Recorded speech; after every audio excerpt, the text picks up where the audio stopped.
Mitzvas Vidui U'Teshuvah, the mitzvah of confession and teshuvah, which we're learning from Derech Mitzvosecha, the Maamar of the Tzemech Tzedek. What have we learned so far? Oh, so here's something I kind of figured out with this. If you learn the whole topic and just take it in, great. If you kind of listen to it and you only half listen to it because it's not great and uplifting all the time, even though some of the topics are a little bit difficult, then one thing that we could do with this is that you can focus it in very specific areas. So for example, if you know that maybe there's a part of your character or something that needs some improvement, maybe we can remember about what goes on with transgression and we could channel it there and that will help us be a little bit better. Like the next time you want to lash out in anger or hit somebody or something and you're like, oh no, remember what happens when we do these kind of things. But also remember there's a flip side to everything. So we're going to get into more detail about what happens when we don't do what we're supposed to do. But the flip side of it is all the stuff we are supposed to do, all the good stuff that happens in that regard. So maybe if there's a mitzvah that we got to strengthen, because a lot of people, there are mitzvahs that are not necessarily a struggle for them, they're not always on the radar. So this might be a good way to put that mitzvah on the radar to remember how great it is when you do particular mitzvahs. So let me strengthen this mitzvah. An easy example would just be like, let's say tzedakah. A lot of people, they're not necessarily misers, they're happy to give tzedakah, but if you're not specifically a very generous person, it might not always be in the front of your brain. Maybe from now on, I'll make sure I have a tzedakah box with a pile of coins, or I'll make sure to give tzedakah every day. It's not just the slump total you give, but it's the constant giving. Or whatever, any other mitzvah that's like, well, it's not that hard for me, I just have to remember to do it. So this could be a good motivator to remember to do the mitzvah, because you remember all the good stuff that happened. If you remember, it's all the way back to Tanya chapter 23. Chapter 23 in Tanya spoke about what happens when we do a mitzvah and how we're like an extension. That limb that we do the mitzvah with is like the chariot. We always say how the forefathers are chariot. Chariot doesn't have a will of its own, it goes wherever the driver leads it. So it's an example of how totally given over they were. So when we do a mitzvah, we have that moment in that limb of the body is like that. And doing a mitzvah is just an everlasting connection and moment. So if we remember that in the positive, it doesn't only have to be the negative aspects of, oh, when we do something wrong or we miss the chance to do what we're supposed to. We can remember it also to motivate us for action. With that said, what have we covered so far? So we learned about what the actual mitzvah of vidui, of confession and teshuvah. We looked at Sefer Chinuch. It lists the different mitzvahs and explains them. And we learned that confession is its own mitzvah. It's not just attached only when there's sacrifices or only more in the land of Israel or different scenarios, etc. The mitzvah of confession is its own mitzvah. It must be verbalized. When we verbalize it, that's full admittance of recognizing what we did wrong. And it also strengthens us that once we say it aloud, like, oh yeah, that sounds bad. I probably shouldn't do that anymore. Confession is its own mitzvah. It applies to all times, all places. It's for men and women. What is the mitzvah of teshuvah? First stage, zivas achet, leaving the sin. I'm never going to go there again. I'm going to abandon sin. I'm never going to do that again. With that, we must have what we call harata, which is regret. So that yucky feeling that comes along with, oh man, I really messed up. The shame, the remorse, the regret, that's an important part of this process. Then we also have vidui, which is confession. That's the verbal articulation. That's the verbal confession of, I really messed up on this one. I regret that I missed my chance to do this. And then we can ask for forgiveness. We saw then what the Alter Rebbe talks about in Tanya, Igeres Teshuvah, so the section where there's letters about teshuvah. Okay, fasting and suffering are means of rectification, but they're not necessary for the teshuvah process. You can still have the full teshuvah process without it, which, as we just listed. And not just that, the big thing here is that every sin has a body and a soul. So the action of a sin, the transgression creates a body, creates some sort of form and entity, and the feeling in the moment of transgression, the pleasure, the satisfaction, creates the soul, the enlivening agent. Part of the process is that, first of all, that exists and we don't want that. Second, we want to now destroy that. We don't want that to exist anymore. So each thing has equal opposite reaction. Action needs to be undone by an action, and feeling has to be undone by a feeling. The body of the sin, the action, is destroyed through speech, because speech is considered an action. And then the soul, which is created through pleasure and satisfaction, whatever it is, that gets undone by the deep feeling of regret. By the way, we don't necessarily have to be in this constant state of feeling depressed and regret over the things that we did. There are specific times and places for teshuvah. You could carve out a time for yourself, but it's also after the midah is usually tachanun. Confession happens then. Or at night before we go to sleep, there's a confession then. Or Yom Kippur, we know, fast days, different things like this. We should have teshuvah should be on our mind, but we don't always have to be sunk in feelings, especially if that's going to keep us from doing positive, moving forward the way we're supposed to. We saw what the Rambam has to say about teshuvah. What we get to is the fact that when a person transgresses, they don't do what they're supposed to do, they create a blemish in the whole process of light flowing down into creation. And how do we see that? That we see mitzvahs are specifically related to Mitzvas Havaya, this name of Havaya. We learned all the way back many Maamars ago with Shema you saw Havaya, Elkin Havaya Chad, Hero Israel, Havaya is our nature, but also the name of Havaya is the name of infinity, that is the creating aspect of God. We don't see Havaya in its raw form, it has to happen through Elokim, which is nature, the nature Hateva. You start off from the life source, God, or Ein Sof, which is infinite without end, it's infinity, and then it goes through, as we see, there's multiple worlds that it travels through, but within the worlds is the structure of the 10, what we call spheres, the 10 attributes. This structure of the 10 attributes is connected also to the name of Havaya, because that's where the light travels through. So mitzvahs bring the light down through it, especially when we look at the original level of it, which is Atzilus. That's when they first become distinctive. They're still in a very raw, powerful format there, but they're first distinctive there, because the closer you get to God, the less distinct something is. The point, though, is that this draw drawing down of the light is connected to the name of Havaya. How do we draw down the light? Through the mitzvah. So it draws it down through these attributes and eventually goes on to the world till we get to the point where it comes to our world and it nurtures the world and enlivens the world. We want this light to be coming down into the world. It boosts the world, it brightens the world, all the good stuff that comes from it. Then we ask the question of how is it that a Jewish person can do this? How do we have the power to be drawing down this light of Havaya? So we have the power to do that because our souls are rooted in Havaya. Havaya Elokeinu, Havaya is our nature. So because our soul is rooted in Havaya, when we do stuff, we're drawing down this light. That's how the process works. Versus angels, which come from the name of Elokim, they don't have the power to draw down the name of Havaya, to draw down the light and life force of Havaya into the world. What we got to last time, when we do a mitzvah, it's what's called Isurusa Dilatata. There's an awakening from below, which it causes a reaction above, which is called Isurusa Dila'ela, an awakening from above. What that means is that we act on our own initiative. The advantage of acting on our own initiative and not just having God just like beam down stuff to us is that it's ours. But it's ours, it's more permanent, it's more part of us, it's more lasting. It may not be on the highest of levels, but because it's ours, there's a strength and permanence and access to it is very different. Versus the awakening from above, there are times when God can initiate, and when God initiates, it's a much higher level than what we could do. But because it's God choosing it, the on and off switch works very differently. God can decide to give, but that whole process is done, then it kind of moves on, and how do I get back to that? It's a higher level that you can reach, but we don't have the same access to it than when it's us. All to say that when we do a mitzvah, we initiate from below, and that causes up above, God's like, oh yeah, I remember these people. I'm paraphrasing. I remember these people. Then he sends down the light, which nurtures the world, enlivens the world, illuminates the world. So good stuff is going on when we do that. In short, what the mitzvahs do for the world. That brings us now to this part from Tanya, chapter 49. The ultimate purpose of all the descents from level to level and world to world is this physical world. The whole purpose of all creation, the entire process, chain of creation, the progression, it's all for us down here in this physical world. It is here that a Jew is able, through his divine service, to effect the subjugation of evil and the preeminence of light supplanting darkness. Here's where we can make everything happen, as it's supposed to happen. Just as Hashem's love for the Jewish people overcame all obstacles that, as it were, stood in the way of creating this physical world, contracting his infinite light so that finite beings could be created, so too every Jew should respond in kind through overcoming all obstacles, hindering him from serving God. Furthermore, his level of service should also not be finite but infinite. This chapter comes in where there's the whole deep dive into love and fear of God. We have the different intellectual levels. How do we achieve intellectually love and fear of God? And then we said even for people who can't necessarily reach the higher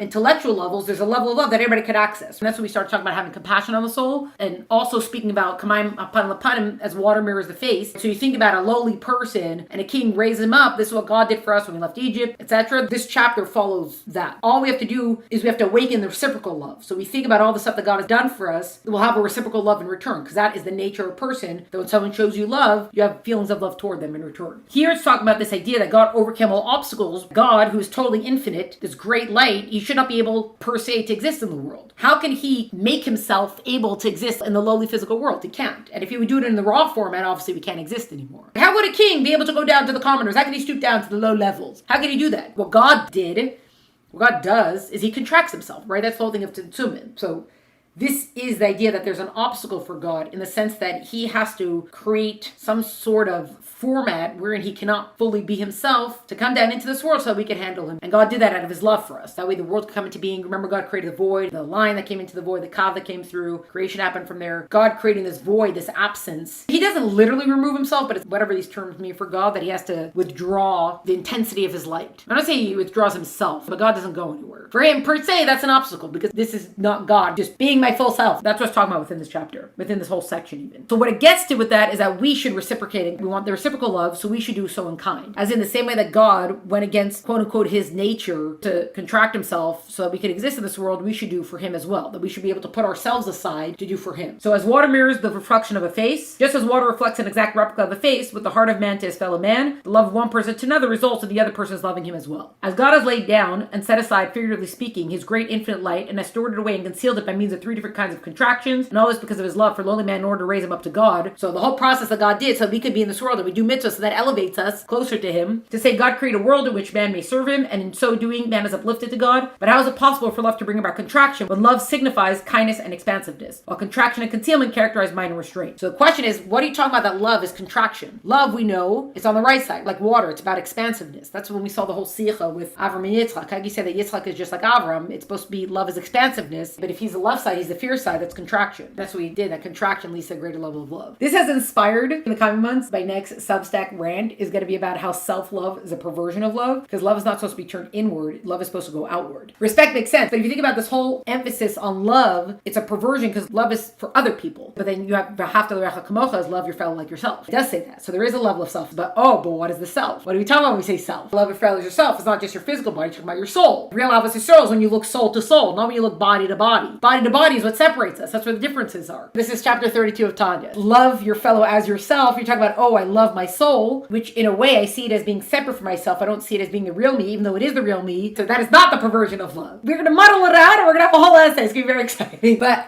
definitely overemphasis in society these days about self-love is definitely a perversion. Because also we know society takes something that could be good and then they just go way bonkers with it. Anyways, where are we? Back to the question. How can we say that God, through his love, contracts himself when really love should be expansiveness? So we have this verse, for love impels the flesh, so that the flesh will not impede it. Okay, I finally found out where that verse comes from. Everything is in the Gemara. You can't go there without a guide. Makes sense, because Torah is the blueprint of creation. So of course, everything that could exist in creation will be discussed in the Gemara.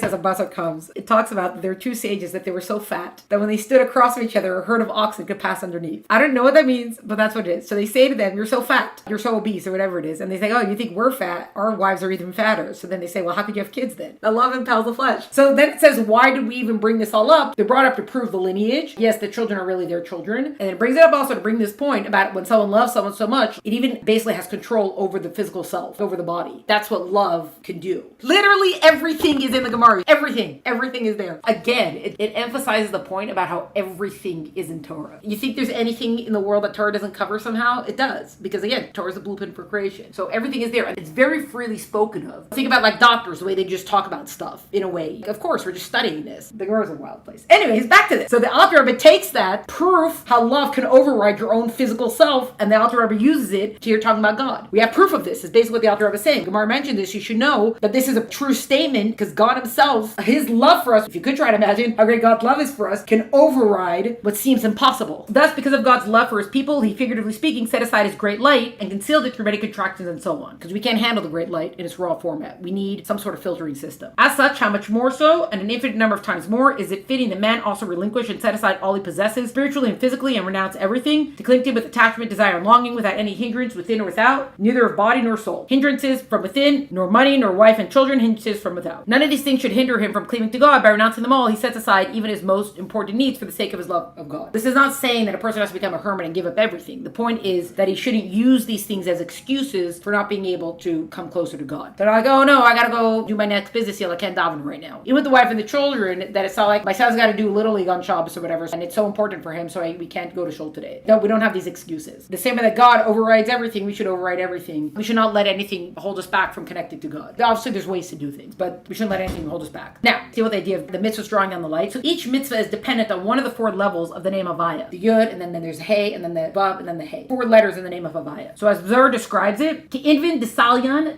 Ba'askala. So they're like grapes hanging in a cluster. Every mitzvah, we have 613 mitzvahs, the 7 rabbinic commandments, the offshoots, etc. So all the mitzvahs, each one of them is connected to one of the letters of the name of Havaya. The way the Zohar describes is that they're grapes in a cluster. So you have these clusters of mitzvahs that attach to each of these letters. This mitzvah in particular is connected to drawing down the light of this letter. Mitzvahs are called Evarim Demalka, the limbs of the king, which we've seen before. Mitzvahs are called the limbs of the king. Each mitzvah is a function within creation. Each mitzvah acts as a vessel to draw down that specific will of God, drawing Hashem down to express himself in the world. So when we do the mitzvah, it's called the limbs of the king, because the same way that you don't have to command your limbs to activate, they activate according to whatever your inner will is. If you want to take a drink of water, you don't have to command your hand to go reach for the cup to take a drink of water. Your hand does it automatically. So each mitzvah is connected to one of the letters of the name of God, and each one is like a limb that draws down God through this channel. The way the soul enlivens the body is analogous to how God's infinite light is enclosed in the spheres, specifically motivated by mitzvah observance. So same as you have the soul in the body, the soul activates is the on switch for the whole body, then the soul also gives powers to each parts of the body. So the soul gives the eyes the power of sight. The soul gives the mouth the power of speech. The soul gives the ears the power of hearing, etc. The same way that works, right? We saw it with for my flesh I see God. So the same way that I work, I am the microcosm. The world is the macrocosm for how this works. Same thing with the whole mitzvah observant, that God enlivens the world. Similar sort of dynamic. This is from Parsha Shoftim. Tamim tia im havaya elokecha. You shall be perfect or complete with havaya elokecha, your God. Perfect mitzvah observance means drawing down 248 limbs and their counterparts to the body, ensuring no spiritual limb becomes blemished. To say, we say that you should be perfect with God, or bring it in here right now to say that when you're doing the mitzvahs as they should be done, all the the flows that are coming down, all the light that you're drawing down is all perfectly set up. And each one connects a different limb of the body, each one connects to different aspects. Each mitzvah draws down something else. When we're doing the mitzvahs as they're supposed to be done, and not just in transgression, but we also don't miss the chance to do a mitzvah, then the entire flow state is totally perfect and complete. However, im chata al nefesh, if a person sins on their soul, that's actually a reference from Book of Bamidbar. If someone sins, if a person transgresses through omission or commission, as in a positive or prohibitive mitzvah, either you missed out the chance to do a positive mitzvah, or you transgressed on a prohibitive mitzvah, the resulting blemish/disfigurement reduces the influence of light drawn down to the attribute sphere associated with that mitzvah. We have all the attributes, and this is how God interacts with the universe. This is how God interacts with creation through these attributes. Chesed, kindness, and strength, and harmony, and endurance, and passion, all these kinds of things. When we do the mitzvahs, everything is in the perfect state. All the light is being drawn into different attributes. Eventually it goes to the world to enliven and nurture and all these things. Very beautiful harmony situation. However, if we miss a chance to do the mitzvah, or we transgress on a mitzvah, we interrupt that flow. We create a disfigurement within the perfect body. What happens? The resulting blemish or disfigurement reduces the influence of light drawn down to the attribute. So now it's not getting its full amount of light that it could be getting because we've interrupted. Not just that, moreover, additional energy and nurture are drawn down to the depths of the klipos with greater intensity than from kavamida, which allows divine energy to every created entity. Remember how we've spoken about before how there's different ways that God gives life to the world. So there's the encompassing, that it's a light that's too great, so it kind of surrounds us. And then there's the light that's individualized to all of us. People have the people life force, and each person according to their character and whoever they are. And then everything within creation, the trees have their specific tree life force. And each specific tree, what it's supposed to be. And every flower and every desk and rock and chair and everything, it all has its particular life force. So that life force has been allotted to it. Kav Hamida, Kav means line, Hamida like the measuring line. God contracts himself, he creates the void per se so that creation can come about. Then remember the laser beam, we have the Kav, the line of light that comes through. Creation is not going to happen from this light. This line measures out, you're supposed to have this amount of light, this amount, this amount, this amount. So everybody gets the life force that's intended for it. Negative aspects, Klipa and Sitrachara, God basically keeps them on life support. He doesn't want them to exist, but they are literally a necessary evil. By reward and punishment and choice, God has to keep them there. Bare minimum. Very bare minimum. So the usual measurement to the klipos is qualitatively and quantitatively reduced, coming from the dregs, the scraps that without desire. God doesn't want to give it to them, but he kind of has to. That's the setup of the world he created. Transgression, however, increases their nurture. So it's not just a disfigurement in the drawing down of light. Not only do we create a glitch in the system, but that glitch now allows the other side to feed off of the light that's being drawn down. As our source is in the name of Havaya. So when we do actions, we draw down the name of Havaya. When we do what we're supposed to be doing, we draw down beautiful light for the whole beautiful world, and it makes everything beautiful in the world. If we do something we're not supposed to do, we miss the chance. That light that gets drawn down now gets subverted, leached on by the other side. It's actually in a different Maamar, in Derech Mitzvosecha, not in this Maamar. Very complicated, the other Maamar. But it talks about how the whole process of tshuva, it's talking about, I think, for Mitzvah, but it has to be followed. There's a reason why there's a specific process of tshuva. It's not just like, okay, so sorry, okay, fine, everything's cured. God doesn't ask from his creations more than they can handle. It's a paraphrase kind of. The Rebbe would say that in letters. When people assumedly were saying stuff about it, can't handle this or can't deal with this, it seems like that's what the letter was about. And the Rebbe was encouraging them, you could, there is a way for you because God doesn't ask of his creatures what they can't do. That actually applies even to the negative forces. God tells them, here's the deal. You guys are going to be on life support. But if someone does something wrong, you're going to be able to leech off that energy. Part of the process is that the transgression happens, they have to be allowed to leech. They get to be the parasites for a little bit because if you try to subvert the process, in desperation, they're going to like extra sink their claws in. Then it gets harder to extract. It's like if someone has to take a tick out, you got to make sure you get the whole thing out. You don't want to just cut it because then it's still there and it still does damage. You got to make sure you get the tick out completely. That's why the whole process of teshuva is so important, that it should be working correctly. And thank God for us. Not only is God so patient with us that we're like, oopsies, oh man, I messed up again. God lets us go through the process of coming back. Not just that. It's not just that God's okay, never mind, the tick's dead. God lets us totally remove it completely. It's not just that we get to reconfigure the disfigurement, which God lets us do through teshuva. Okay, we'll fix the blemish. Not just that. We're going to learn in the process about how we can actually take the life back. So that's part of what we're learning about, what's going on behind the scenes of the whole Vidui and Teshuva process, why we need to confess, why we have to regret, resolve, okay, I'm not going to do that again. That whole process is going to allow us not just to have Teshuva for it, but also to rectify what we've done. This is a great kindness that God has done for us. Daily basis, what can I do better? Personal character level, or what mitzvah should I emphasize? I want to draw down more light through that mitzvah? Both regard, this is something on a daily basis, think of something very specific that we can work on.